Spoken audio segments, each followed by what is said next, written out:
आज तीसरा चरण अब लगभग समाप्त होने जा रहा है।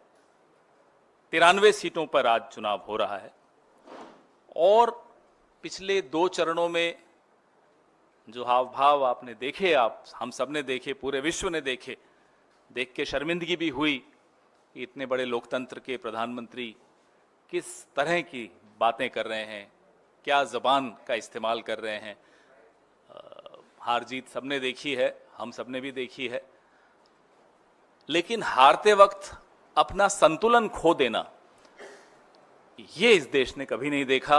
देश के प्रधानमंत्री को कभी संतुलन खोते हुए नहीं देखा, ये पहली बार देख रहे हैं। अफसोस होता है देखकर। हमारे राष्ट्रीय अध्यक्ष मल्लिकार्जुन खड़गे जी ने आज एक पत्र भी लिखा, इंडिया गठबंधन के तमाम दलों को के मन में संशय और सवाल, पूरे देश के मन में, हर वोटर के मन में एक सवाल है जो चुनाव आयोग से पूछा गया, हम सब ने पूछा कि पहले और द्वितीय चरण की पोलिंग परसेंटेज के आंकड़े जारी करने में आपने इतना विलंब लगाया, उसमें जो अंतर आया उस पर अभी कोई जवाब किसी को मिला नहीं है।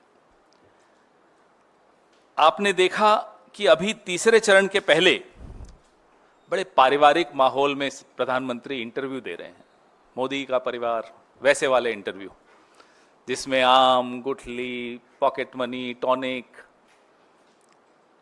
ऐसी चर्चा होती है जिसमें कोई साहब से सवाल पूछने की जरूरत नहीं करता। साहब कितने महान हैं ये बताने की एक प्रयास पूरा परिवार मिलकर कर रहा होता है। पत्रकारों को देख कर भी बड़ा बुरा लगता है, लेकिन वो भी बहुत जल्दी आजाद होने वाले हैं। उनकी स्वतंत्रता का 4 जून को वो भी स्वतंत्रता दिवस मनाएंगे। झूठ बोलना, प्रधानमंत्री के मुंह से झूठ बड़ा अटपटा लगता है। वो भी लगातार आपने पिछले 1-1.5 महीने से सुना। गुमराह करना देश को, कभी इलेक्टोरल बॉन्ड्स पे झूठ बोलना, कभी हमारे मैनिफेस्टो पर तो उनको झूठ बोलने के ऐसे पारंगत हो गए हैं।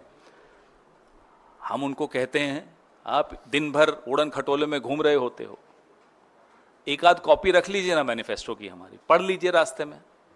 उस वक्त तो समय मिल ही जाता होगा, जब आम वाले इंटरव्यू नहीं चल रहे होते तो हमारा मैनिफेस्टो पढ़ लीजिए।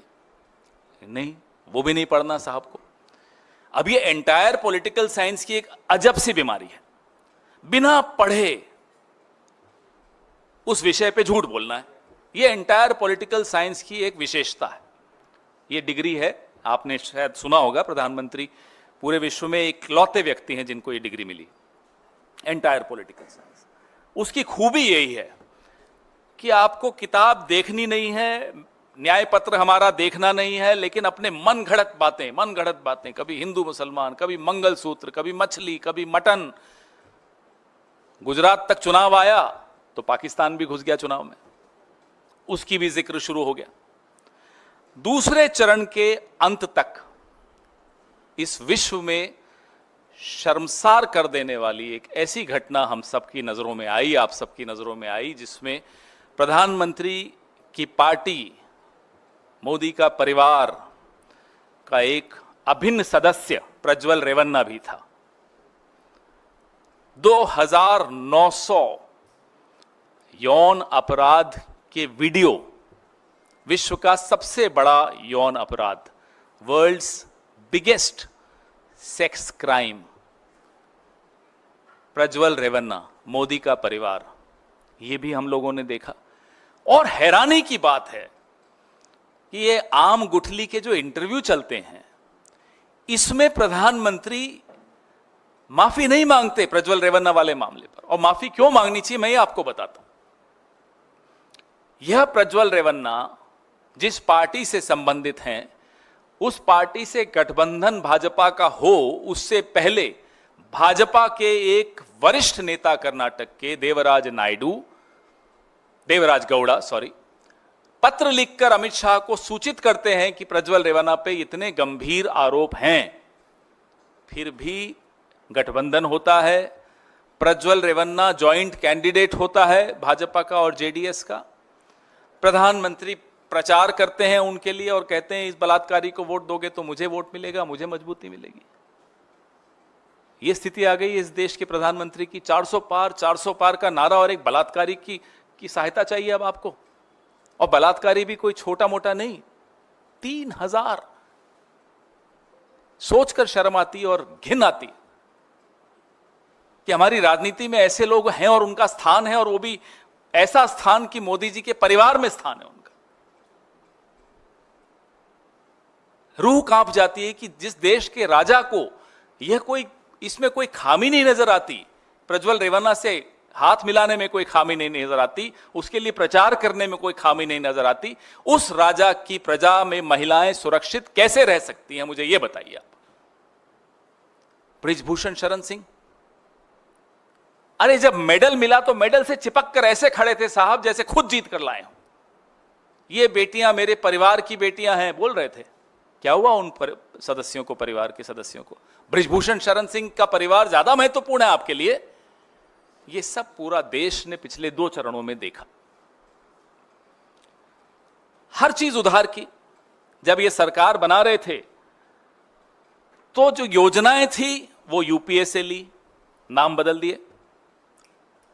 वो नल जल योजना हो, वो स्वच्छ भारत योजना हो, तमाम योजनाओं में सिर्फ नामकरण संस्कार किया। योजनाएं यूपीए की उधार में ली। 10 साल हो गए, अब नेता भी हमसे उधार ले रहे हैं, प्रवक्ता भी हमसे उधार ले रहे हैं, नैरेटिव भी हमसे उधार ले रहे हैं, एजेंडा भी हमसे उधार ले रहे हैं। तो साहब 10 साल आप कर क्या रहे थे? जब ना एजेंडा आपका, ना नैरेटिव आपका, ना नेता आपका है क्या है आपका? आप किसी को वॉशिंग मशीन दिखाकर लालच दो, डराओ, उसको अपनी पार्टी में ले जाओ, फिर उससे कुछ कहलवाओ, मन घड़त बातें कहलवाओ, और फिर उन मन घड़त बातों का सहारा लेकर प्रचार करो। ये 10 साल में आपने कमाया है। शर्म आनी चाहिए इन 10 सालों के आपके राज को। आपने क्या अर्जित किया इन 10 सालों में कि आपके पास अपना मुद्दा नहीं है, अपने नेता नहीं है, अपना एजेंडा नहीं है, अपना नैरेटिव नहीं है क्या आपका? क्यों जनता आपको वोट दे? ये बात साहब समझ चुके हैं, ये बात उन्हें भी समझ में आ रही है। इसीलिए रोज जहां प्रचार करते हैं वहां जाकर नया झूठ, नया झूठ, नया झूठ। आज जो 400 पार कर रहे थे, अब 150 पार भी हो जाएं तो बहुत बड़ी बात मानी जाएगी। ये वो भी समझते हैं। लोगों को एक भरोसा राहुल गांधी की बातों पर हो रहा है, और वो भरोसा कोई मुफ्त में नहीं मिला है। उसके लिए मेहनत की है राहुल गांधी ने, पसीना बहाया है। 4000 किलोमीटर पैदल चले, 6000 किलोमीटर दूसरी यात्रा की, 10-11 हजार किलोमीटर इस देश में, इस देश का चप्पा चप्पा घूमे, देश का विश्वास जीता। अब अगर राहुल गांधी न्याय की बात करते हैं तो ये कितना ही एजेंडा को डिरेल करने की कोशिश कर ले, मोदी जी नए नए थ्योरीज लेकर आ जाएं, झूठ बोलें, जो भी करें, लोगों को अब न्याय की बात पर भरोसा है। उस बात को अब मोदी जी की कोई डिस्ट्रैक्शन, कोई झूठ, उस बात से अब लोगों का विश्वास नहीं तोड़ सकता। इस बात का भी अफसोस नरेंद्र मोदी जी को बहुत ज्यादा है। अब आप बताइए, जो 400 पार का कॉन्फिडेंस जिसमें हो, क्या वो गांधीनगर जैसी सीट, मैं एक उदाहरण दे रहा हूं एक सीट का, सूरत और इंदौर का भी उदाहरण दूंगा। गांधीनगर जैसी सीट, गृह मंत्री खुद वहां से उम्मीदवार हैं। हम खुद मान लेते हैं एक बार के लिए कि साहब वो सीट आप जीतेंगे। हमारे सर्वे में भी आप जीत रहे हैं, आपके सर्वे में भी आप जीत रहे होंगे। ये एक सेफ सीट मान लें बीजेपी की। वहां आपको क्या जरूरत आन पड़ी कि 16 लोगों को आपने डरा धमका के नाम वापस करवाया? क्या आवश्यकता थी बताइए? एक तो ऐसा व्यक्ति है वहां जिसको, जितेंद्र चौहान, जिसको, जो खुद कह रहा है आकर कि साहब मेरे को जान मेरी जा सकती है, मुझे यह भी धमकी मिल रही है। गृह मंत्री इस देश का एक एक व्यक्ति की जान की सुरक्षा के लिए जिम्मेदार है। वो अपने चुनाव में, अपने चुनाव क्षेत्र में एक ऐसे कैंडिडेट जिसको दूर दूर तक कोई जीतने की चांस नहीं है, उसको जान की धमकी आ गई क्योंकि वो गृह मंत्री के सामने लड़ रहा है। तभी हम कहते हैं संविधान खतरे में।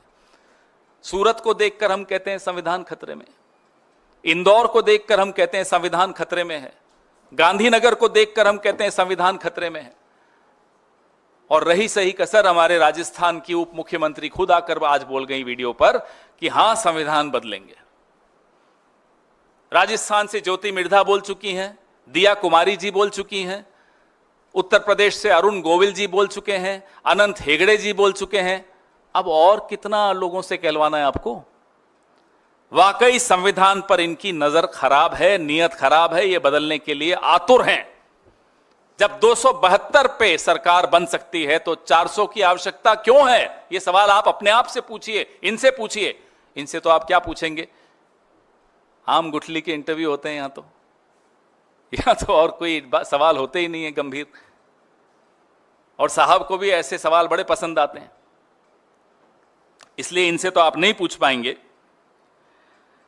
तो अब जब आज आपने दिया कुमारी जी की बात सुन ली, सबकी सुन ली, तो एक बार हम फिर ये दोहराते हैं कि संविधान वाकई खतरे में है, संविधान बहाना है, आरक्षण पे असली निशाना है। ये शुरू से बाबा साहब अंबेडकर जी के संविधान के खिलाफ रहे हैं, प्रतियां जलाने वाले लोग हैं, ये संविधान की प्रतियां जलाई हैं इन्होंने। बाबा साहब अंबेडकर के खिलाफ भारी विरोध प्रदर्शन किए हैं, पथराव किए, इन्होंने सब कुछ किया था उस वक्त। नियत नहीं बदलती।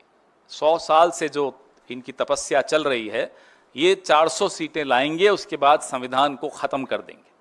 आपके सवाल आम गुठली के अलावा पूछिए, आपका स्वागत है जी।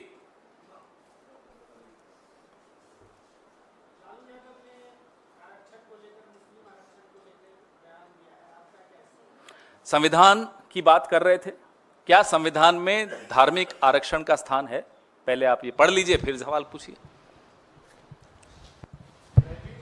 चुनाव आयोग ने लिखित में गाइडलाइन जारी की हुई है आचार संहिता को लेकर, कौन क्या बोल सकता है, क्या नहीं बोल सकता।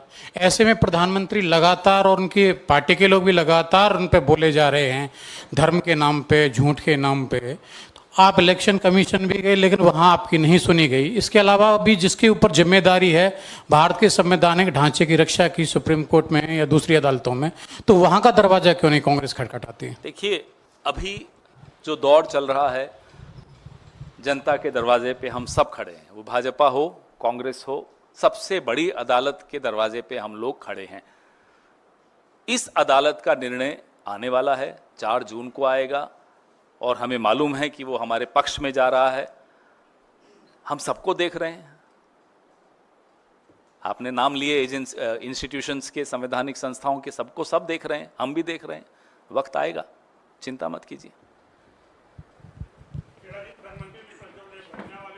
चैनल से बात करते हुए कहा कि वो वीडियो पुराने थे, कांग्रेस ने जानबूझकर इसे रोके रखा और अब जाके उसको जानबूझकर रिलीज चलिए, किया। हमने मान लिया कि रोक लिया, मान लेते हैं 1 मिनट के लिए, हमने वीडियो ऐसे वक्त पे जारी किया जब प्रधानमंत्री को सूट नहीं करता, चलिए मान लेते हैं।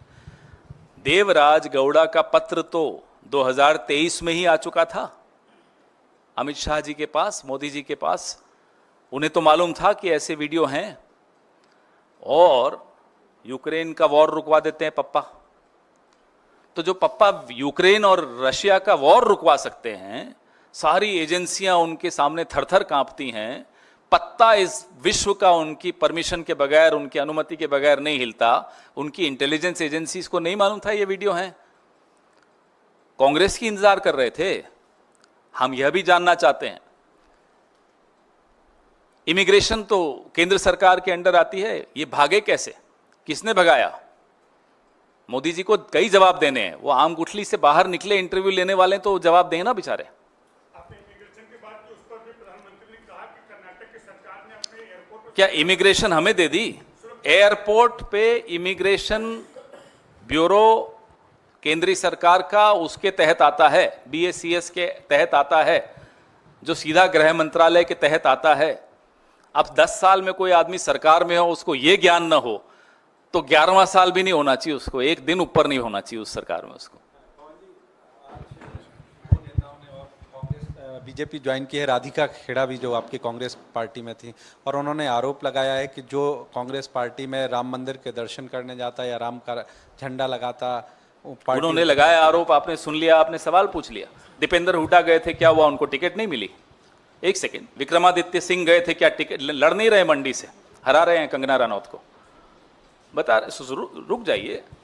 उत्तर प्रदेश कांग्रेस कमेटी पूरी गई थी, मेरी सहयोगी सुप्रिया श्रीनेत गई, अजय राय गए, अविनाश पांडे गए, सबको बाहर कर दिया हमने कांग्रेस से। बताइए ये क्या बातें कर रहे हैं आप लोग?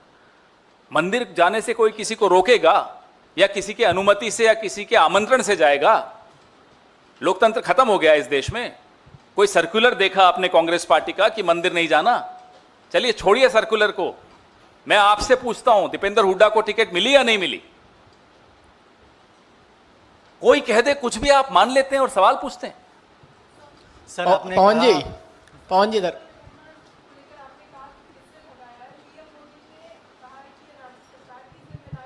मैंने इसका जवाब अभी दिया कि इमिग्रेशन किसके अंडर आता है। ये प्रधानमंत्री को अगर इतनी जानकारी नहीं है 10 साल में बैठे बैठे वहां, तो 10 साल इनको फिर किया क्या इन्होंने, हमें ये नहीं समझ में आता। इमिग्रेशन केंद्र सरकार के गृह मंत्रालय के तहत आता है, नंबर 1। नंबर 2, आपको पूरी जानकारी थी कि प्रज्वल रेवन्ना के ऊपर कितने संगीन आरोप हैं, उसके बावजूद आपने उनसे गठबंधन किया, उनकी पार्टी से आप उनका प्रचार करने गए, आपने उन्हें जॉइंट कैंडिडेट बनाया। बीजेपी का, जेडीएस का जॉइंट कैंडिडेट प्रधानमंत्री के आशीर्वाद से प्रज्वल रेवन्ना बने और आशीर्वाद देने मंच तक साथ में गए, वहां उनके लिए भाषण दिया, वहां उनके लिए वोट मांगा। इसमें क्या कांग्रेस की अनुमति से किया ये सब, या ये भी राज्य सरकार से पूछकर किया जा रहा था बोलने से पहले? अब यही तो दिक्कत है। अब जो बेचारे जो 4 जून को जो पत्रकार स्वतंत्र होंगे, हिम्मत नहीं जुटा पाए होंगे ये सब पूछने की। बुरा लगता है हमें उन पत्रकारों को देख के, हमने उन पत्रकारों को असली पत्रकारिता करते देखा है, इसलिए बुरा लगता है जी। सर आपने कहा कि बीजेपी 150 सीट से भी ज़्यादा जीत जाए तो बड़ी बात होगी। 2 चरण का आपने रेफरेंस दिया है और आज भी चुनाव हो रहा है। कांग्रेस पार्टी ने अपना कोई आकलन किया है कि कितनी सीटें आप जीत पाएंगे? आपके सहयोगी इंडिया गठबंधन हम सरकार बना रहे हैं, सरकार बनाने के लिए 272 सीटें चाहिए, उससे कहीं ज़्यादा लेकर हम सरकार बना रहे हैं। इसमें न नरेंद्र मोदी को कोई शक है, न अमित शाह को कोई शक है, और कुछ चैनल्स ऐसे आ गए अब उनको भी शक खत्म हो गया, एकदम सुर बदल गई। हमें तो वो देखकर, हमारा सबसे बड़ा सर्वे तो आप लोग हैं। कुछ चैनल्स को देख के बड़ा आनंद आ रहा है आजकल। पवन जी सवाल है उसी चैनल से। इस इलेक्शन कमीशन को लेकर जो चिट्ठी लिखी गई है खड़गे साहब की तरफ से तमाम आपने सहयोगी दलों को, बार बार आप चुनाव आयोग पर आरोप लगा रहे हैं, कह रहे हैं कि उस पर नज़र रखने की जरूरत है, उस पर उसको लेकर कहीं ना कहीं प्रचार करने की जरूरत है कि वो गलत कर रहा है। क्या चुनाव आयोग ने फर्स्ट और सेकंड फेज का डाटा दिया आपको? थर्ड फेज का चुनाव हो गया, फिर भी आपको संदेह है चुनाव आयोग के काम करने के तरीके पर? जितना समय लगा डेटा देने के वक्त पहले और द्वितीय चरण में, और उसमें जो अंतर आया अनुमानित और एक्चुअल में, वो देखकर संशय पूरे देश को हुआ। पहली बार हुआ, ये अप्रत्याशित है, कभी हुआ नहीं इससे पहले कभी। सब कुछ टेक्नोलॉजी से हो रहा है, आपको सब मालूम पड़ जाता है शाम तक कि कितना वोट पड़ा है।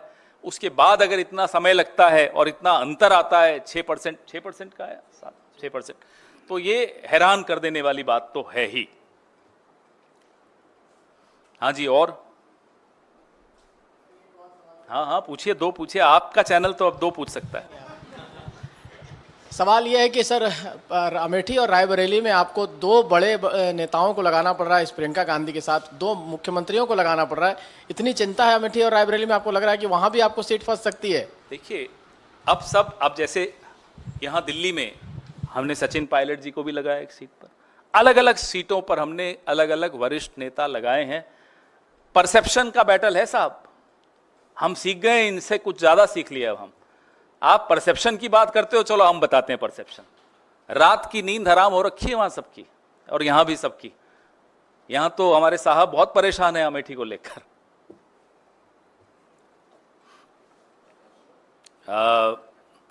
कुछ सवाल बच गए हैं, आप लोग मेरे को फोन कर करके पूछ रहे थे, पूछ लीजिए ना। अब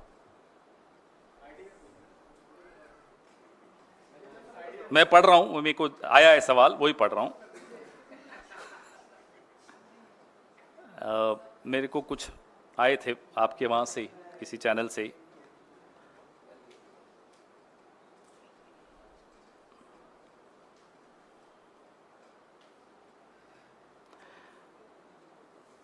तो आज तीसरे चरण का आंकड़ा अभी तक तो कोई खास नहीं आया ना? कितने का आंकड़ा आ चुका है? 60 एवरेज।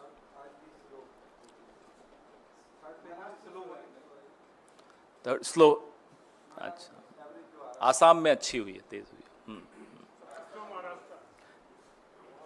है। एक सवाल आया है, ओके, मुझे लग रहा था ये आएगा, वो यहाँ आ नहीं पाए तो उन्होंने भेजा है, मैं जवाब देता हूँ। उनका सवाल है कि जो प्रधानमंत्री ने आज एक टिप्पणी की कि हम सरकार में आएंगे, कांग्रेस पार्टी, चलो ये तो मान गए कि हम सरकार में आ रहे हैं, उसके लिए धन्यवाद। तो सुप्रीम कोर्ट का अयोध्या मंदिर का जो जजमेंट था उसको बदल देंगे। अब प्रधानमंत्री फिर से बिना होमवर्क किए, बिना रिसर्च किए, बिना जानकारी के बोलने लग गए। एक पार्टी शुरू से एंड तक जो बोलती आई कि जो अदालत इस विवाद में, जो अदालत का निर्णय आएगा वो हम मानेंगे, वो हमें स्वीकार्य होगा। वो कौन सी पार्टी थी? कांग्रेस पार्टी। एक और पार्टी बीजेपी जो कहती थी अदालत का इसमें क्या काम है, फिर मान गई कि अदालत का ही इसमें काम है। ये दोनों का स्टैंड था इस मुद्दे पर। हमारा स्टैंड कभी नहीं बदला, बीजेपी का स्टैंड हर 3 साल में बदला।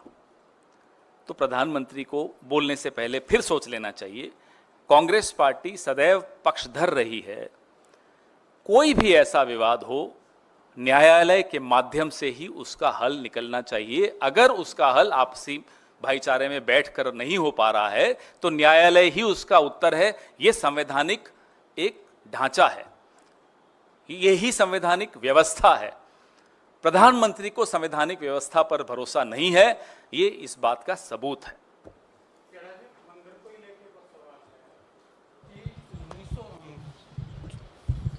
80 के दशक में राजीव गांधी जी ने राम मंदिर का शिलान्यास, ताला खुलवाने से लेकर शिलान्यास तक, उसके बाद पीवी नरसिम्हा राव सरकार मंदिर बनाने के लिए एक ऑर्डिनेंस भी लेके आती है। यानी 3 प्रयास कांग्रेस करती है, लेकिन कांग्रेस का परसेप्शन पे वो पिछड़ रही है, ये कहीं भी नहीं दिखाई देती। और बीजेपी जो कि कोई पार्टी भी नहीं है कहीं, वो है, उन्होंने ये श्रेय ले लेके उन्होंने राम मंदिर बना लिया है। तो कहीं ना कहीं आपकी टीम का ये फेलियर नहीं है? फेलियर नहीं है। 80 के दशक में भी कोर्ट के आदेश से ताले खुले थे, तब भी हमारा स्टैंड था जो कोर्ट कहेगा वो होगा। हमारा स्टैंड कहीं नहीं बदला। जिनको श्रेय लेना है वो तो आजादी का भी श्रेय ले लेते हैं, उसमें आप दोगे क्या उन्हें श्रेय? उनको छोड़ दीजिए।